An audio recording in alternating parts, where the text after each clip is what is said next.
द्वंद्व समास रूपी वाक्य. द्वंद्व समासाची परिभाषा.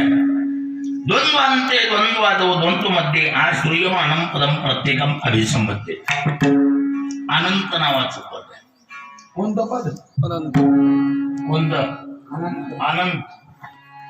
पापे अनंत आणि कोडी अनंत. अनंत पद प्रत्येकम अभिसंबद्धते. लक्षात येईल का नाही? ह्या दोन चाव्या पुढं अनंत पाप आणि अनंत कोडे. पापे अनंत कोडी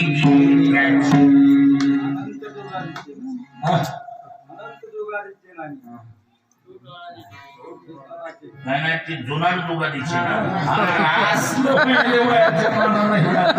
पण काही का होईना तासात घातलं.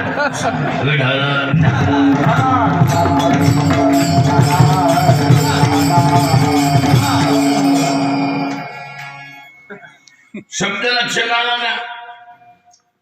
अनंत नावाचा जो शब्द आहे तो द्वंद्व समास रूपी वाक्य आणि तो शब्द प्रत्येक मागे संबंध देते. कोडी अनंत पापे अनंत. अनंत प्रत्येक मागे संबंध देते. म्हणून नाम अथवा संत या दोन्ही पैकी कोणती बी एक चावी असली तर पाप बी अनंत जातात, कोडी बी अनंत जातात. असले आहे मास्टर चाव्या. किती झाल्या चाव्या आपल्या? 3. 2 चाव्या. 4 कृपयात म्हणल्यावर 4 चाव्या सांग. आता चाव्या लक्षात राहिल्या का?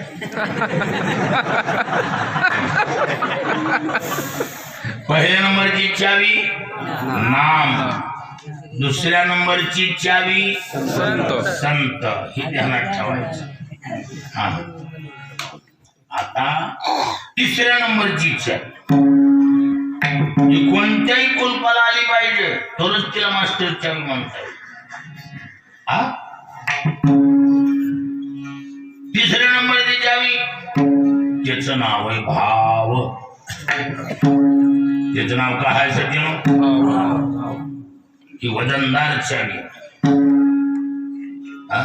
तू काय म्हणे भाव जवळी धरून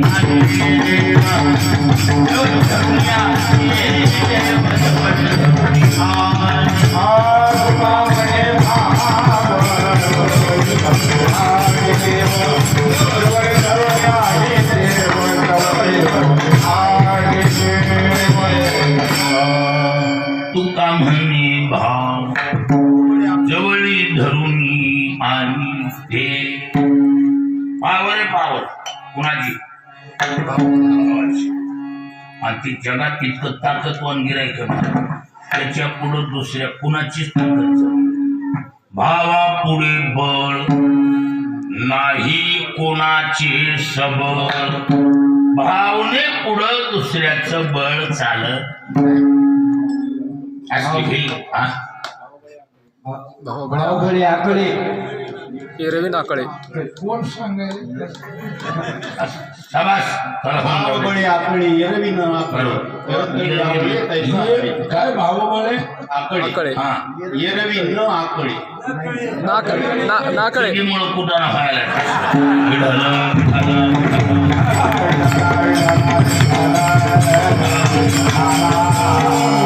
वयोवृद्ध माणसानं चड्या घातल्या ना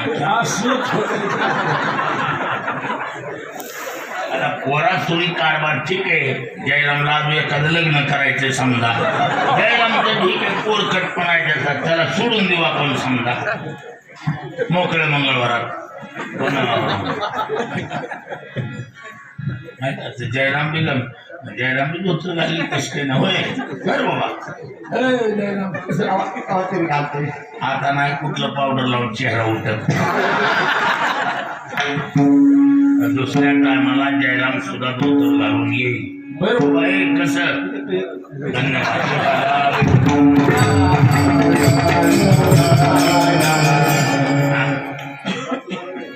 न तुम्ही आराजा झाल्यावर तरी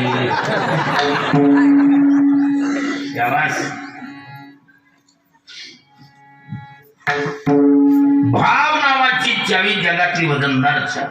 एक प्रमाण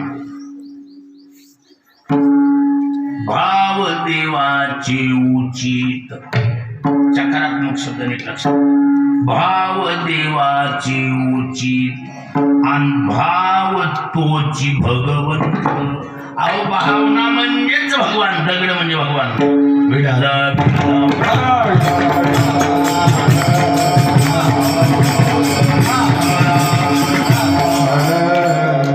भावना म्हणजे भगवान.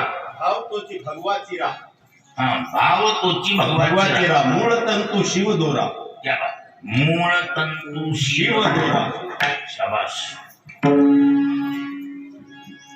मुळात लक्षात घेण्यासाठी आमचे गुरुजी विनोदानं म्हणायचे बघ, आता ते सांगायचं तुम्ही क्षमा मागून बोलतो. आमचे गुरुजीचे वाक्य आहेत. आता माझं तोंड लहान असल्यामुळं तुमची क्षमा मागून बोलतो. ती म्हणायची धोती कहे पॅन्ट को तंतु के हिसाब से चल रही बात.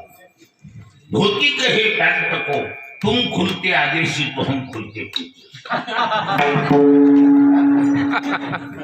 हा थोडा फरक एवढाच आहे, नाही तर पाठांतर चांगलं केलंय. विढल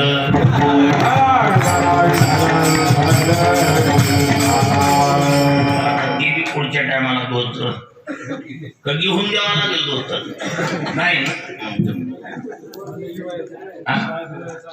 युवायचं आलंय. वा साहेब लय सेमेवर धापला. युवायचं डोक्टर आलंय म्हणल्यावर म्हणतात ते काम काय का. चाव्या किती झाल्या आपल्या. भाव नावाची चावी कोणत्याही कुलपाला येते का येत नाही. येते वजनदार गिराईक.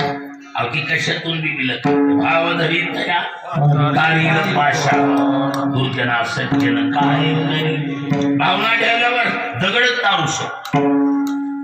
भावानं दगडातून बिल काढलं. काहीतरी कुठल्या बी गावात मंदिरात काय मूर्तीच्या रूपानं काय दगड जड ना, पण तसल्या दगडातून देवत्व सिद्ध करणं ही पावर कोणाकडे.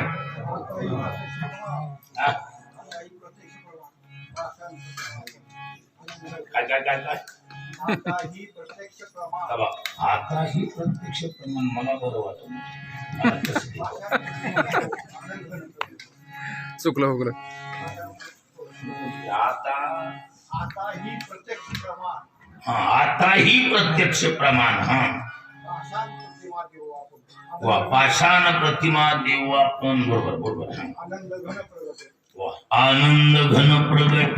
आता देखील पाषाण देव आहे ही प्रचिती प्रतिमा जाहीर.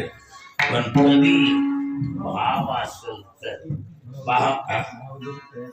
भाव धरी तया तारील पाषाण. मुद्दा काय भावानं दगडातून दिलं काढलं. काही काहीला मातीतून दगडच मिळाला नाही गडबडीत तर मातीतून दिलं काढले. गवतडीला दगड नाही.